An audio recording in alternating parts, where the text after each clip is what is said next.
So guys, as we all know, नई brand new Himalayan 450 unveil हो चुकी है आइकमा मोटर शो के अंदर and it is critically acclaimed. बहुत लोगों ने बहुत ज्यादा तारीफ करी है उस बाइक की। हम भी we are looking forward to that bike as well. But अगर हम थोड़ा इसके प्रेडिसेसर की तरफ जाते हैं, where this game started, the adventure touring game for Royal Enfield was the Himalayan 411. And guys, you can see from the background, we are in the Himalayas today, off-roading with the 411. And let's move on to the bike.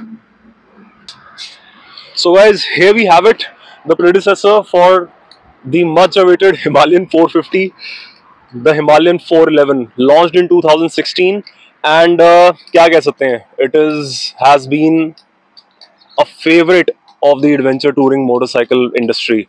बहुत लोगों ने बहुत इस bike को पसंद तो किया ही किया, but it was a major problem child for Royal Enfield. बहुत प्रॉब्लम्स आई इस बाइक के अंदर मैकेनिकली एंड फिर भी the bike had a lot of potential. The bike created memories for a lot of people and we have it here. And let's go through the bike because I think ये bike आज की date में underrated है. I don't think कि जितनी इसको एक appreciation मिलनी चाहिए उतनी इस बाइक को मिली है. So guys, let's go through this bike. So guys, Royal Enfield normally is known for its evolution. They are not known for revolution. Evolve करते हैं, एक बाइक को सेम रखते हैं, प्लेटफॉर्म सेम रखते हैं. This bike was revolution for Royal Enfield.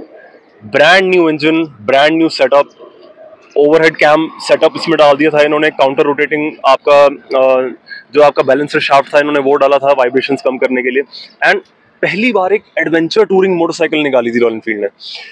2016 में bike ये लॉन्च हुई. It was a very different time. लोगों की एक्सपेक्टेशंस बहुत अलग होती थी एंड ये बाइक ने अमेजिंग स्टॉर्म लेके आई थी एडवेंचर टूरिंग मोटरसाइकिल के अंदर, where they have a purposeful motorcycle off road करने के लिए.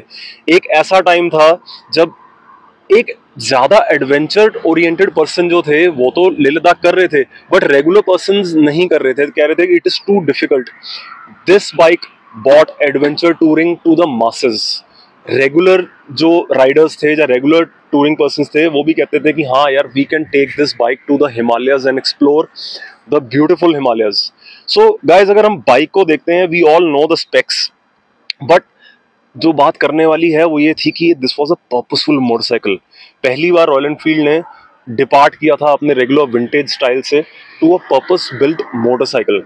बट प्रॉब्लम ये हो गई कि उस टाइम पे लोगों की एक्सपेक्टेशंस बहुत अलग होती थी और कुछ R&D रॉयल एनफील्ड अपने कस्टमर्स के लिए छोड़ देती थी. बट इस बाइक के अंदर they made a big mistake. इसकी R&D के अंदर एक बहुत बड़ी कमी रह गई.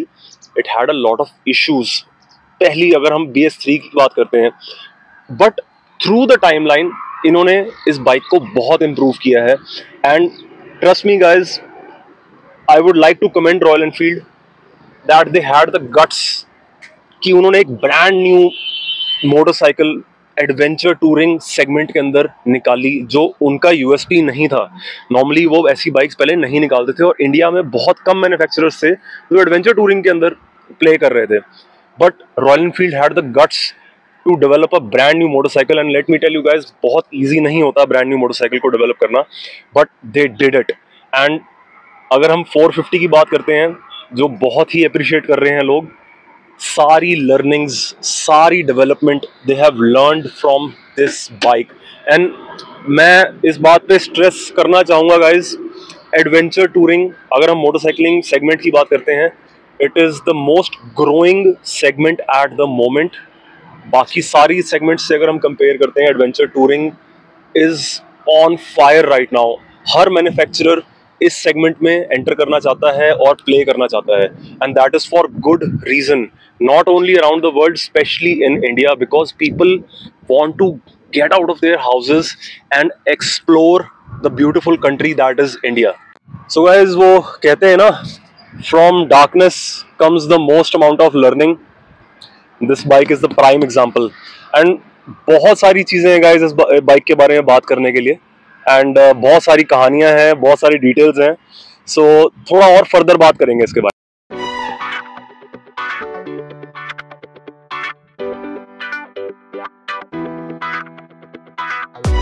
So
guys, अभी आपने जस्ट देखा कुछ राइडिंग शॉट्स हिमालयन 411 के। So ये बाइक में अभी भी है वो बात है ना, मतलब तो बात आई एम नॉट, मैं अभी बात करूँ जो बाइक चलाई थी मैंने Himalayan, I am not traditional और मैं कहूँगा एक प्रो ऑफ रोडर। मैं बिल्कुल स्टार्टर टाइप हूँ, it's just I am starting the off roading, तो उसके लिए भी बड़ी फॉरगिविंग है ये bike. It's very easy to manoeuvre, it's easy to ride. I think जिस टाइम पे बाइक डेवलप हुई थी उस टाइम पे अगर हम मार्केट की बात करें 2016 के अंदर, not a lot of people had lot of experience in off road riding. Correct correct. और रॉयल एनफील्ड ने उस हिसाब से इसको डिजाइन किया है। Correct, that it's forgiving for a newbie also. हां यार, अगर एक नया पर्सन है who wants to get into adventure touring, it can be done. Exactly. वो तो चलो इम्पोर्टेंट बात है ही है कि एडवेंचर टूरिंग एक मोटा एस्पेक्ट बनता जा रहा है, और आजकल की जो मार्केट है वो बहुत जरूरी है कि एडवेंचर टूरिंग एक उभरता हुआ प्रोडक्ट है। Right, has to be done. But अगर मैं बात करूं इस पर्टिकुलर मोटरसाइकिल के बारे में, अगर जब हम सोचते हैं सबसे पहले याद आती है प्रॉब्लम्स की। PS3 ऑब्वियसली बात है, they didn't do that testing. तो मुझे याद है उन दिनों मैं भी लद्दाख साइड पे था फ्रेंड्स के साथ, तो हिमालयंस में काफी इशू आ रहे थे। लोग मतलब हिमालयन जा रही थी तो सामान गिरा था उनका पीछे पीछे। I still remember that scenario. बंदे आ रहे हैं भाग के, और भाई बाजी गिर गया सारा, मतलब कि हमारा वो गिर गया, कि साउथ से बंदे थे कहते हमारा किसका कुछ गिर गया, किसका कुछ गिर गया। So it was basically I would से marking A territory for dropping the parts. कुछ लोगों की शैसीज टूटी, बहुत लोगों की शैसीज टूटी, but I would comment they didn't stop the idea, they kept on brewing and they kept on improving it. अब BS6 BS4 मॉडल है, they are very much stable। और जो लोग रखते हैं सिंगल हैंडेडली होती हैं। अब हमने वीडियो देखे काफी ऐसे टूट रही हैं जो हो रही हैं। गाइस माइंड यू, वो बाइक साइड रेंटेड होती हैं, और रेंटेड बाइक जो होती हैं वो हर एक बंदा अलग तरीके से चलाता है। वो एक बाइक साल में 10 15 25 30 हाथ बदलती है। अगर आप सिंगल ओनर हो तो इस बाइक में कोई इशू नहीं आएगा आपको। Technically it's a very sound bike now, BS4 BS6। Bike की चैसी एबल थी, बाइक चलने में अच्छी थी, कैपेबल थी।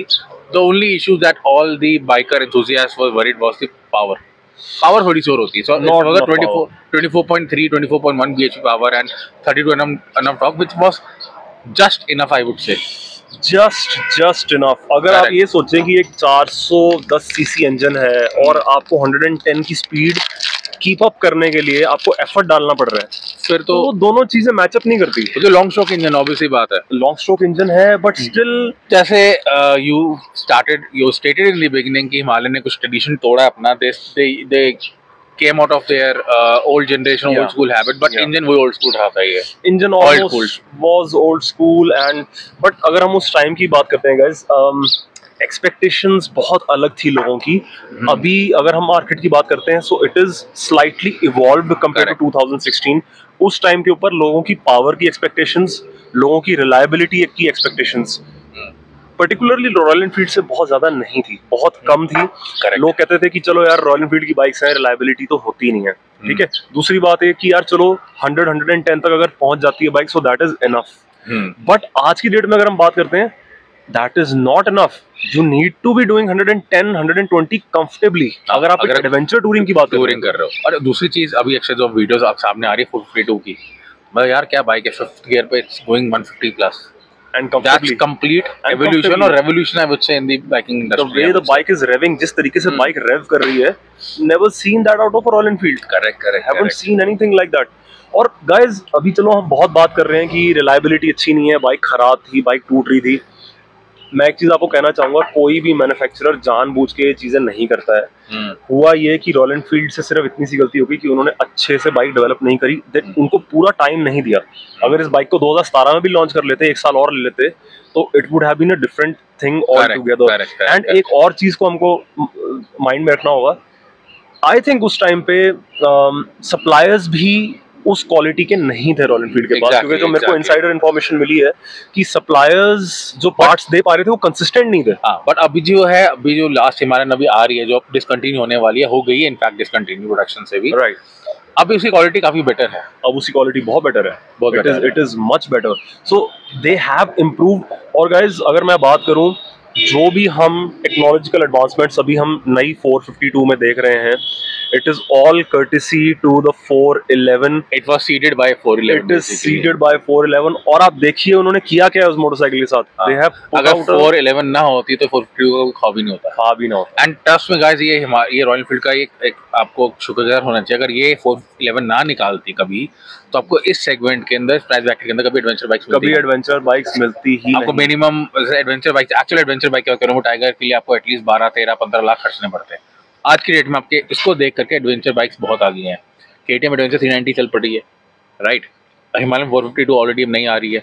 इनफैक्ट मैं तो पिक्स चलने की कोशिश करूंगा, X-Pulse 400 के भी बाइक शॉट्स आने शुरू हो गए हैं। X400 के नाम से आ रही है। सो और प्लस अभी अपाचे ने भी ट्रेडमार्क वो कॉपीराइट ले लिए, पेटेंट करा लिया है, जो BMW GS 310 है। अपाचे के नाम से 310 के नाम से कराया उन्होंने ट्रेडमार्क कॉपी। सो और हमारे को नहीं भूलना चाहिए गाइस, जो सारी नई मोटरसाइकिल्स आ रही हैं एडवेंचर टूरिंग मार्केट के अंदर, 2016 के अंदर ऑप्शंस बिल्कुल नहीं थे मार्केट में, थे ही नहीं, unless and until you are ready to spend over 10 lakhs. Impulse आई थी। Impulse was just not a touring bike, it was a soft-touring bike, very small capacity is for Himalayan was a proper off-roading and touring bike, जो 100 की speed all day long put कर सकती है highways पे भी, with proper panniers उस affordable rate में। मतलब मैं हैरान हूँ, आपका 25,000 रुपए में आपका प्रॉपर पैनियर सेट आ जाता था, राइट। एंड अभी भी जो आप आ रहे हैं, अगर आप देख रहे हो, जो भी आपने देखा होगा 452 में भी, मतलब आपको 4 लाख से नीचे प्रॉपर एक बाइक मिल जाएगी, जो इतनी पावरफुल भी रहेगी, पूरा पैनियर सेट रहेगा, आपको नहीं जाने की जरूरत 12-15 लाख रुपए। तो ये कल्चर एडवेंचर टूरिंग का इंडिया के अंदर जो हम अभी देख रहे हैं, that was started by the 411 courtesy royal enfield. Not only that, sorry it was a problem child. ये जो मोटरसाइकिल थी रॉयल एनफील्ड के लिए प्रॉब्लम चाइल्ड थी। मैंने अपनी हिस्ट्री के अंदर इतना हेट देखा नहीं था कि लोग वीडियोस बना रहे थे, और उसका रीजन बताऊं क्या था गाइस। एक रेगुलर मोटरसाइकिल में अगर रिलायबिलिटी की दिक्कत आती है ना, तो लोग कहते हैं चलो कोई बात नहीं, बट आप लंबे टूर पे गए हो और वहां पे अगर रिलायबिलिटी की दिक्कत आती है, that is a whole different thing all together. अच्छा, सिंपल सी बात है ना, उस समय आप 2 लाख रुपए लगभग खर्च रहे हो। 1,60,000 के मेरे हिसाब से लॉन्च हुई थी बाइक के, तो पढ़ते पढ़ते 1,80,000 की पड़ जाती है अप्रोक्सीमेटली। आज से अगर मैं बात करूं 2016 की, विच इज रफली 7-8 years बैक, 2 लाख, पौने 2 लाख खर्चना बाइक के लिए वॉज समथिंग एल्स।